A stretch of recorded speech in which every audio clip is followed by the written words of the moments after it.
5.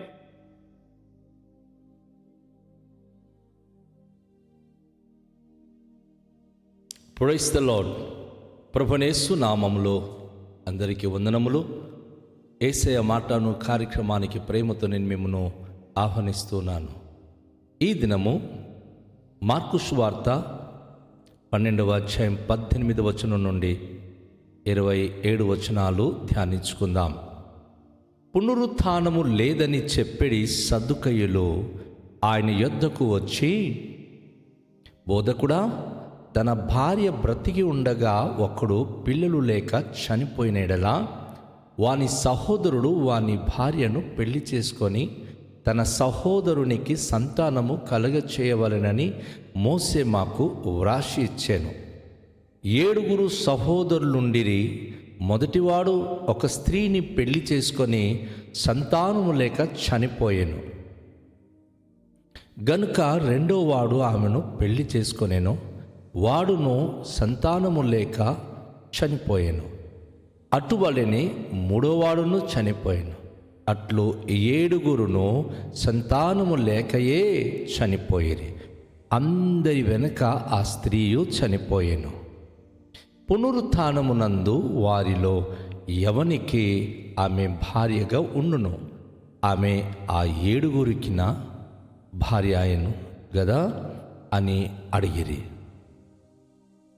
అందుకు యేసు, మీరు లేఖనములను గాని దేవుని శక్తిని గాని ఎరుగక పోవుట వలననే పొరపాడుచున్నారు. వారు మృతులలో నుండి లేచినప్పుడు పెళ్లి చేసుకొనరు, పెళ్లి కీయబడరు, గాని పరలోకమందున్న దూతల వలె ఉందురు. వారు లేచెదరని మృతులను గూర్చిన సంగతి మోసే గ్రంథమునందలి పొదను గూర్చిన భాగములో మీరు చదవలేదా? ఆ భాగములో దేవుడు, నేను అబ్రహాము దేవుడను, ఇషాకు దేవుడను, యాకోబు దేవుడనని అతనితో చెప్పాను. ఆయన సజీవుల దేవుడే గాని మృతుల దేవుడు కాడు. కావున మీరు బహుగా పొరబడుచున్నారని వారితో చెప్పెను.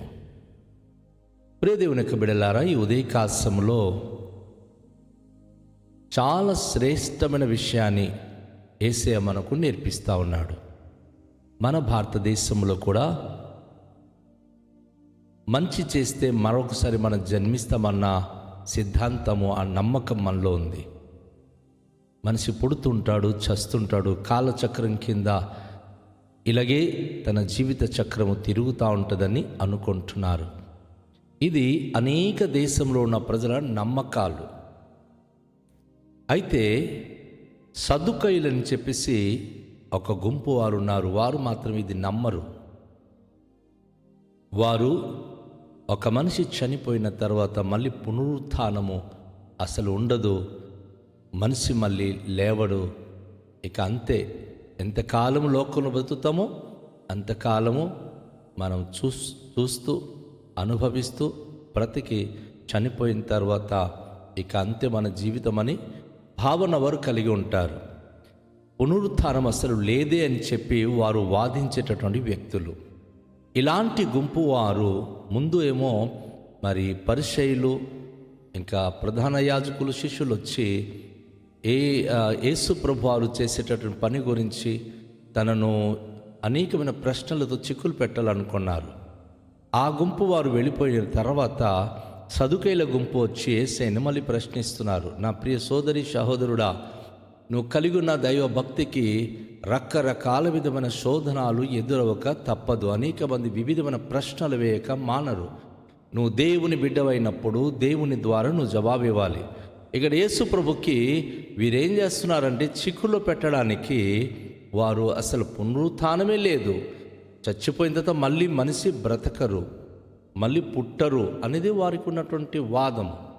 వారు ఏమంటున్నారంటే, మీరు పునరుత్థానం ఉంది అని అనుకుంటున్నారు కదా బోధకుడా, స్వామివారు, ఒక ఇంట్లో 7 అన్నదమ్ములు ఉన్నారు. తన తండ్రి తన పెద్ద కుమారునికి ఒక అమ్మాయిని వివాహం చేశాడు. పాపం ఆ అన్నదమ్ముడు సంతానం లేకనే కొన్ని నెలలే తనతో కాపురం చేసి చనిపోయాడు. మోసే ధర్మశాస్త్ర ప్రకారంగా ఒకవేళ గనక ఇంట్లో అన్నదమ్ములుంటే యవనస్తురాలైన అమ్మాయి ఆ ఇంటికి కోడలుగా వచ్చి భర్త గనక చనిపోతే ఆ అన్నదమ్ముడికి ఇచ్చి పెళ్లి చేయాలి. ఇది ఇజ్రాయేల్ దేశంలో వారికి ఉన్నటువంటి విధానాలు. దానికి భిన్నంగా మన భారతదేశంలో సతిగహనం అని ఉండేది కదా. ఒకవేళ భర్త కనుక చనిపోతే ఆ భర్తను కాలుస్తున్న మంటలోనే భార్యను కూడా కాలు చేతులు కట్టి కాల్చి పడేవారన్నమాట. కానీ అనేక మంది ఆ విషయంలో అపోజ్ చేసి దానిని ఎదిరించి భర్త చనిపోతే భార్యకి ఎందుకు కాల్చాలని ఈరోజు వ్యవస్థను మరి తిరిగి రాసి అలా చేయకూడదు, అలా జరగకూడదు, బ్రతుకున్న ఆడపిల్లని చంపడం ఎందుకు అని మన ఇండియాలో ఒక అద్భుతమైనటువంటి నియమాన్ని తీసుకొచ్చారు. సో ఇజ్రాయేల్ దేశంలో ఒకవేళ అన్నదమ్ముడు కనుక చనిపోతే తన వెనుకున్నటువంటి తమ్ముడు ఆమెను వివాహం చేసుకొని తన గర్భాన తన అన్నయ్య కోసం ఒక బిడ్డ కనొచ్చు అనేది వారు సిద్ధాంతం. అయితే వీళ్ళు యేసు ప్రభు దగ్గరికి వచ్చి వేసే ప్రశ్న ఏంటంటే, మొదటివాడు పెళ్లి చేసుకున్నాడు, చనిపోయాడు. చూసి అందరూ బాధపడి ఆ అమ్మాయికి రెండో వాడికి ఇచ్చి పెళ్లి చేశారు. వాడు కూడా కొద్ది రోజులు ఉండి వాడు చనిపోయాడు. వాస్తవంగా ఇది జరిగింది కాదండి. వాళ్ళు ఏసైకి చిక్కులు పెట్టే ప్రశ్నలు ఇది. జాగ్రత్త వినండి. మూడో వాడు కూడాను వారు పెళ్లి చేశారు. ఆ మూడో వాడు కూడాను చనిపోయాడు. నాలుగో వాడు, ఐదో వాడు, ఆరో వాడు, ఏడో వాడు కూడాను అలాగే పెళ్లి చేసుకున్న తర్వాత ఈ 7 చనిపోయారు. ఎవరైనా ఈ మధ్యకాలంలో ఏంటంటే బైబిల్ను అర్థం చేసుకున్నాక కొంతమంది పిచ్చిగా వాగుతూ ఉంటారు. ఏసే మాటకు వక్రీకరిస్తారు. 7 ఒక అమ్మాయి భార్య అయిందా అని. కానీ అది మీలాంటోళ్ళు మనలాంటోళ్ళు ఏసైకి చిక్కులు పెట్టడానికి వేసిన ప్రశ్న ఇది. కానీ జరిగింది కాదు. యేసుప్రభు వారు వింటున్నారు. ఈ సదుకైలు వేసిన ప్రశ్నకు మౌనంగా ఆయన వింటూ ఉంటే వాళ్ళు అన్నారు, 7 చనిపోయిన తర్వాత చిట్ట చివరిగా ఆ అమ్మాయి కూడా చనిపోయింది. ఇప్పుడు పునరుత్థానము, ఇంకోసారి మనిషి పుడతాడంటారు కదా మీరు. ఈ అందరూ పునరుత్థానంలో లేచిన తర్వాత ఈ 7 కూడా తనను పెళ్లి చేసుకున్నారు. కాబట్టి ఈ అమ్మాయి 7 ఎవరికి భార్య అవుతుంది? మొదటివాడుకా, నడుపోడుకా, చివరివాడుకా, లేకపోతే 7 భార్య అవుతుందా అని చెప్పి అడిగినప్పుడు నా యేసు ప్రభువారు సర్వంతర్యామైన దేవుడు పవిత్రమైన అద్భుతమైనటువంటి జవాబు ఇచ్చాడు. ఏమిటి అంటే, ఒకవేళ చిట్ట చివరిగా ఆమె చనిపోయి వాళ్ళందరూ చనిపోతే పునరుత్థానమైన తర్వాత లేచిన తర్వాత ఎవరికి భార్య భర్తలుగా ఉండరు. ఎవరు భార్య భర్తలుగా ఉండరు. పెళ్ళికి ఇవ్వబడరు, పెళ్ళి చేసుకోరు. ఎందుకు అంటే దేవుని లేఖనము కానీ దేవుని శక్తిని కానీ మీరు గ్రహించట్లేదు. చనిపోయి తిరిగి లేచిన తర్వాత వారు మళ్ళీ మానవ రూపంలో వారు ఉండరు, కానీ దేవదూతల వలె వారు మలచబడతారు. ఈ మర్త్యమైన శరీరానికే సమస్తమైన వాంఛలు ఉంటున్నాయి. గౌతమ బుద్ధ తన ధ్యానం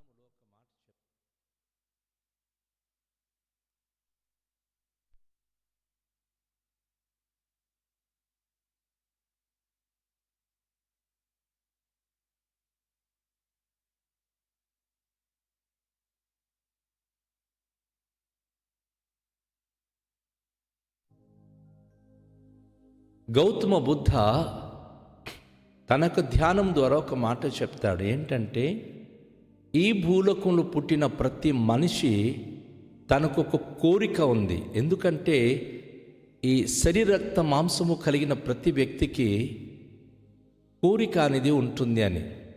అయితే యేసుప్రభు వారు చెప్పిన బోధ ఏమిటంటే, రక్త మాంసములు కలిగిన ప్రతి మనిషిలో కోరిక ఉంటుంది. కాబట్టి కోరుకుంటున్నాడు. అయితే చనిపోయి లేచిన తర్వాత రక్తమాంసము రాలిపోతుంది, ఆత్మ శరీరముతో ఆ మనిషి లేస్తున్నాడు. కనుక దేవదూతల వలె వారు మలచబడుతున్నారు, దేవదూతల వలె వారు ఉంటారు అని ప్రభు చెప్తూ వారికి ఒక మాట అంటున్నాడు. దేవుని యొక్క వాక్యము కానీ, దేవుని గురించిన శక్తిని కానీ మీరు ఎరుగకుండా ఉన్నారు. చనిపోయిన వారికి దేవుడు కాడు, ఎవరైతే సజీవంగా ఉంటున్నారో దేవుడు వారికే దేవుడు అన్నప్పుడు వాళ్ళు ఆశ్చర్యం చూస్తున్నారు.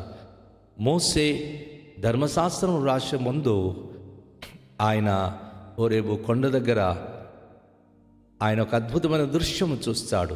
ఒక పొద మండుతుంది, కాలిపోవట్లేదు. ఆశ్చర్యంగా చూడడానికి వెళ్ళినప్పుడు ఇజ్రాయేలు జనాంగానికి ఐగుప్తు దేశం నుంచి కానాను దేశానికి నడిపించే ముందు తనకు నాయకుడుగా దేవుడు ఎన్నుకున్నప్పుడు ఆయన అంటాడు, ఇశ్రాయేలీయులు చాలా శ్రమలో ఉన్నారు, వారు మొర నా చెవికి లేక నా యొద్దకు చేరినవి, నువ్వు వెళ్ళి వారికి విడిపించు అంటే, వారు ఒకవేళ నేను వారికి విడిపించడానికి వెళ్ళినప్పుడు ఏ దేవుడు మీకు చెప్పాడు, ఆ దేవుడి పేరేం పేరు అని అంటే నేనేమని చెప్పాలి అంటాడు. ప్రపంచ చరిత్రలో దేవునికి పేరు అడిగినటువంటి అలాంటి వ్యక్తి ఎవరైనా ఉన్నారంటే అది కేవలము మోసే మాత్రమే.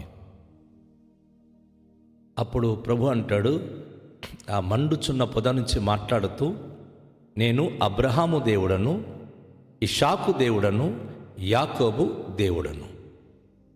ఎంత క్లియర్గా ప్రభు అంటున్నాడు. ఎందుకంటే వారు చనిపోయినా సరే ఈరోజు వారు సజీవంగా నాతో ఉన్నారు, నేను వారి దేవుడును, వారి పేరిట నేను చెప్తున్నాను, మీ జనాంగానికి నేను విడిపిస్తాను, మీ జనాంగానికి నేను ఐగుప్తు దేశం నుంచి విడుదల చేయబోతున్నాను. ప్రభు ఆ మాటలు చెప్తూ ఆయన మృతులకు దేవుడు కాడు, సజీవులకే ఆయన దేవుడు అని చెప్తూ ప్రభువారు ఒక మాట వారికి హెచ్చరించాడు. దేవుని యొక్క లేఖనములు కానీ దేవుని శక్తిని కానీ మీరు ఎరుగక పొరపడుచున్నారు. ఈరోజు ప్రజల జీవితంలో ఎలా ఉందంటే దేవుని లేఖనములు ప్రజలు గ్రహించట్లేదు, దేవుని మాటలు వారు గ్రహించట్లేదు, దేవుని శక్తి గ్రహించట్లేదు. వారి సొంత వేదాంతములతో సొంత ఆలోచనలతో తమకు నచ్చిన మాటలు వాదించుకుంటూ ప్రజల మధ్య భిన్న భిన్నమైన ఉద్దేశములు వారు వ్యక్తపరుస్తున్నారు. అది తప్పు.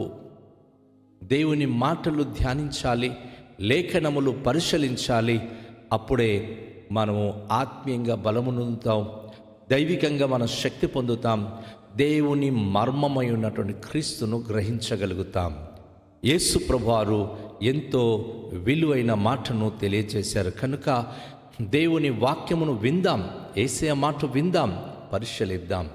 దాని ద్వారా మనం శక్తి పొందుతాం. ఎవరో ఏదో చెప్పారని ఆ చెప్పిన మాటను బట్టి మనం ఎప్పుడు కూడా త్వరపడి మాట్లాడకూడదు. మనము దేవుని దూతల్లా ఉండబోతున్నాం, దేవుని స్వరూపం పొందబోతున్నాం, ఆయన రాజ్యములో శాశ్వత కాలం మనం ఉండబోతున్నాం.